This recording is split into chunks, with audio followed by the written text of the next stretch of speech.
So, while we're doing weird ethereal puzzle games, we might as well look at Umiro. Let's see here. Should I play one I haven't completed yet? Let's start with one I've already done. Just so that I can remind myself how to play this game. So, Umiro is a weird game that it does stuff that I haven't seen a lot of puzzle games do. Basically, well, first you have to have a lot of patience for very slow conversations full of ellipses that are stretched across multiple puzzles. So that's qualification number one. Qualification number two is you have to be able to imagine the movements of these objects into the future, plan a route to dodge them and to hit all of the right points, and then decide the right moment to play your choices. I'll show you what I mean. So this guy has got to hit both of these blue crystals. This girl has got to hit both of these pink crystals. I can do it one step at a time. So each of them hits one crystal as one step. And then we start again, and each of them hits a second crystal. Pushing this button will turn off these two fog walls. Pushing this button will turn off these two fog walls. And at some point I need to grab this yellow crystal on the way to one of my destinations. So right now everything's locked behind fog walls. So I think the first thing I need to do is... Okay, so this guy, he can't reach either of his destinations right now. So if the first thing I do with her is hit this green button, that will let him into one of his destinations. And then if I imagine that he's hit his button, she can go here. And then he goes here and hits this button before she crosses that fog wall. And then he comes up here because she has already opened the fog wall and goes to his crystal. So right now, it doesn't matter when I press play because neither of them is under any threat from these black orbs. So we just watch them play out their little dance. But now this gets more complicated because they've actually released both of the orbs. So he has to get all the way down here, and she has to get up here. So, and the thing is, I can't just try one of them and see what the timing is and then try to set the other one up to match. I have to do both of them every single time I try something. And so it means that I have to think ahead. Like, it doesn't just let me sort of trial and error my way through as easily. I mean, I guess I can trial and error my way through, but each step, each trial has to be so complicated. It's not worth my time to just fake it. Like, I have to really try to think it through. So he can go up behind this guy and then show up here. So we will have him go up behind that guy, wait for a second, and then go down here. But that means that when we start, this one's going to be on its way up. So that means that this one's also going to be on its way up. So she's going to come down, and she wants to wait until he... What do I want to do here? So she wants to wait here until he is basically on the way down. And when he's on the way down, she can probably come up, grab this, and go like that. Maybe. So I want to start this now with this black orb, the left-hand black orb I'm pointing at the screen like you can see, is on the way up. So let's try this. So he goes up and through, and she wastes a bunch of time, and nope! She did not waste enough time. Okay, so she's going to do a bunch of time wasting, but then I think I'm going to have her waste time here, get this, and then that. Let's see how that goes. So, oh wait, I made the same stupid mistake I always make. I forgot to time the beginning. I do that all the time. People who were watching me when I played this for the first time were probably very frustrated with me.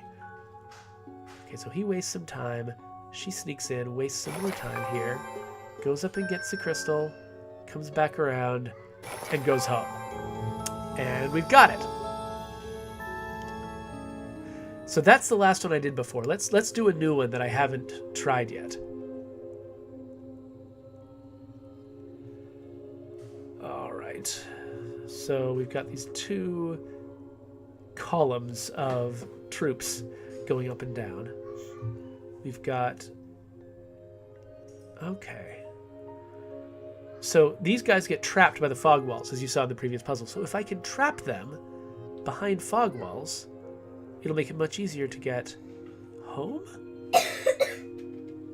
But this is weird. Okay, so somebody has to hit this button. So okay, so if none of these obstacles in the middle were there and this optional destination wasn't there, I would just send her up to turn off the purple fog wall and then cross and go over here. Send him up to turn off this one and then cross over there. But it gets more complicated because somebody needs to go grab this thing. And because these guys are in the way... Excuse me, half my family's sick. We're all coughing like crazy over here. Let me know, by the way, if the coughing over here is bothering anybody. Okay, so somebody goes first, hits a button. Yeah, so let's say we send her up first. She grabs this. Man, I'm doing it now too. Hits that button. And then goes in here. That doesn't sound good. All right. So she's going to go up that way. I wonder, I can just send him behind her. To hit this. And then wait here for a moment. She hits that. Let's just see how that looks. Oh, wait, no, stop. I've got to wait till the right moment. All right, go up behind this guy. Okay. We've seen what she does, but now, here's a nice trick that they give us. We can hold the button right there, and now we can have her dodge it. See if that works. Oh, no, it's just going too fast. Ah! Try that again.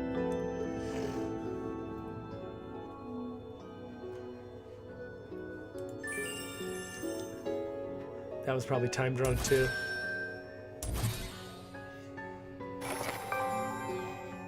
Oh. No, she needed... Okay, so she needed to wait. So we'll try this again. This time, instead of just having her go straight down, she'll come over here and wait for a minute, and then go home. So it just feels crazy, right? That I'm... Oh, wait. I'm doing the thing that I always do. Gotta wait until the right moment. All right.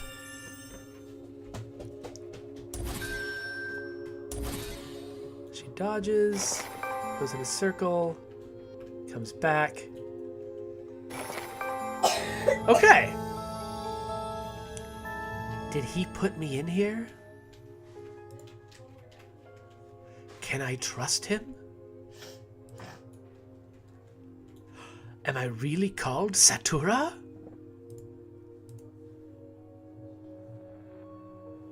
Oh, it's bright.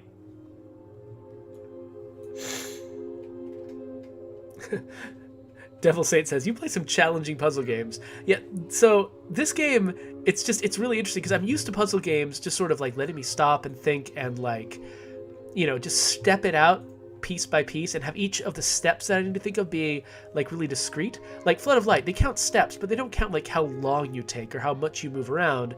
There's nothing analog to what they're counting. It's just, you know, which lights have you chosen to you know, put into place. And with Gorogoa, you know, it's just the moves that you make are all that matter. You can take as long as you want. It's not about time or timing. It's just about the logical choices you make. This game, it's much more about analog timing and the analog drawing of these paths. And so it's exercising a part of my puzzle solving brain that just usually doesn't get exercised at all. Like, you know, planning out the amount of time something's going to take and exactly what route something should take is, you know, and how to like burn some time by going in extra loops and stuff like that. It's a thing that I've never done before in a puzzle game. So that's what makes me really like Umiro. But again, as usual, I'm not going to go that far in it. I just kind of wanted to demonstrate it and just sort of show what was interesting about this game. So we're going to head back to the main menu and just wonder if Satura and Fancy Hat Man are ever going to figure out, you know, what's going on in this crazy dream world they're trapped in. And that is Umiro. And so, you know, I'll do the usual stuff that I usually do at the end of videos, and we'll just, you know, leave that where it is. But yeah, so